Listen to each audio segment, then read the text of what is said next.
Hi everyone, it's Amanda from Willow and Pip. I make soap and candles, and my YouTube channel is about running the small business while still very much managing a full-time career and full-time family life. Today, I am still in the thralls of candle season, so we are late October. And so I very much am going to be multitasking in today's video. So if you enjoy watching vlogs of candles, soap making, and behind the scenes, today's video will very much be for you. So before I begin, I wanted to give you a rundown of what today being Saturday, what my day looked like. I woke up around 7 o'clock this morning. I was preparing to finalize a candle drop off at one of the stores I deliver to and stock my products in a couple of towns over, a small town called Kincardine, Ontario. So I had pre-poured those candles throughout the week, and I had been labeling and packaging throughout the week, or packing them throughout the week. And there were about 8 candles that I just needed to cut the wicks off the top, put the labels on the front, and put them in their boxes. So that's what I did first thing this morning before I left for around 9 o'clock. I then delivered those, drove those over to Kincardine, delivered them. And I had pre-packed another order for another store that I stock my candles in Southampton, Ontario. But I had those already in the back of my SUV ready to go. So once I dropped off from the Kincardine store, I drove back to my hometown here in Southampton and delivered to the Southampton store. So we're now about noon.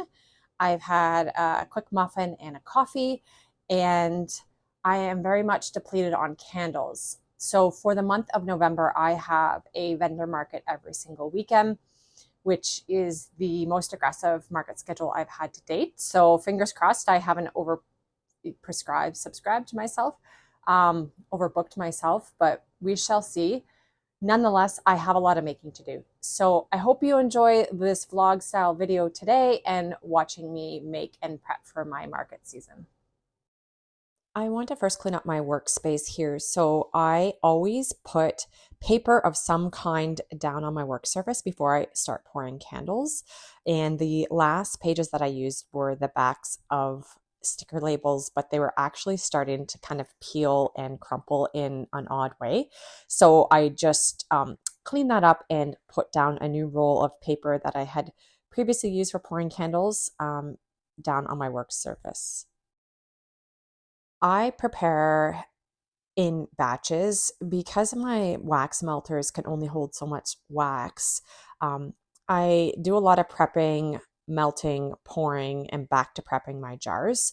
It's actually kind of a nice workflow as well because it breaks it up a little bit. So I will clean my jars, spray them with rubbing alcohol, flip them upside down, put the stickers on, put some wicks on, and I always pre-start my wax melter. So usually by the time I'm at a good stage there, sometimes I'll have a coffee or a little snack, come back down, and my wax melter will be full of melted wax. So it's just kind of a nice way to do it.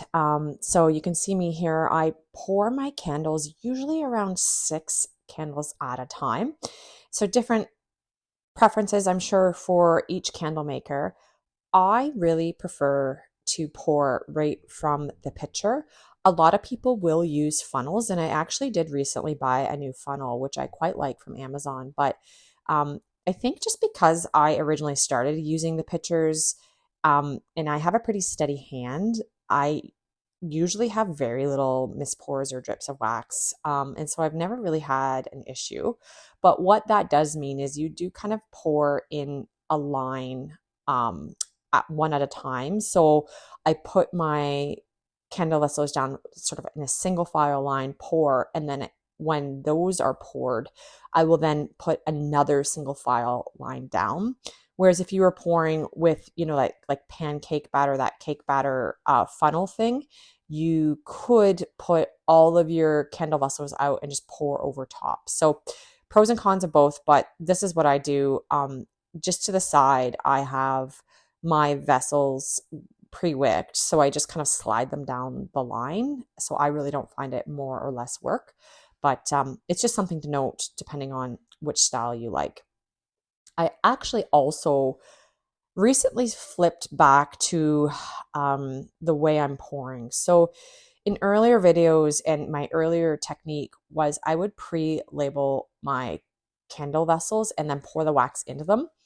And it was just kind of the workflow that I had always done and continued on with. But recently, the last batch of my oak and whiskey candles that I poured, I had done the sequencing just like that, where I pre-labeled them, poured the hot wax, and then the next day when I came down, the labels were really rumpled, and I've never had that happen before.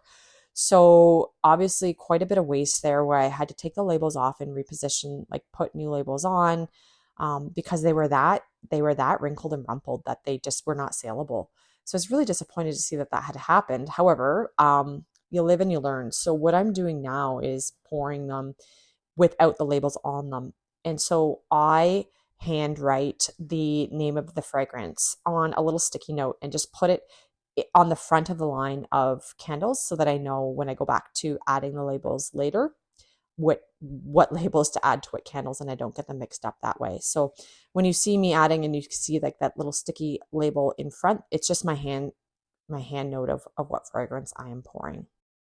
The other thing that I have been experiencing of late is a little bit of tunneling or wax kind of growing up and around the wick. And so I've had to do more work with the heat gun than I typically have to do. I do work with coconut apricot wax, and one of the benefits of that is usually it's a one pour sort of set it and forget it. You often do not have to go back with the heat gun. Now, I do work in my basement studio. It's a cement floor.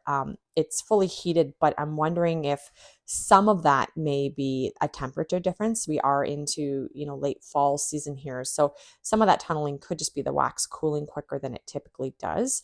But I have turned my wax up slightly hotter, because sometimes that can be the reason as well. So if you're pouring at too low of a temperature, the wax will cool quicker and you'll get kind of that concaving happen. So we'll see if this helps. I turned it up like another 10 degrees. I'm still within the manufacturer's recommendation. So when you are heating your wax, wherever you buy your wax from, it'll tell you either on their website or in their shipping instructions, but usually it's on their website, what range to heat your wax to.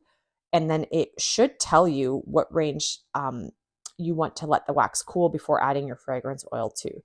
And the rest is really just rinse and repeat. I just get in my zone and pour candles.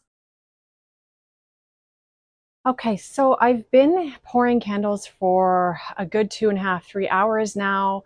I am going to take a break for today. So I'm calling it quits today. My husband and I actually are going out for dinner with friends later this afternoon, and I want to spend a couple hours with my kids before we go out. So I hope you enjoyed today's vlog and found it a bit useful. I wish you all the success if you yourself are running or looking to run your own candle and soap business. If you found today's video valuable, if you liked it, I would greatly appreciate if you would subscribe and like. Thanks. Bye-bye.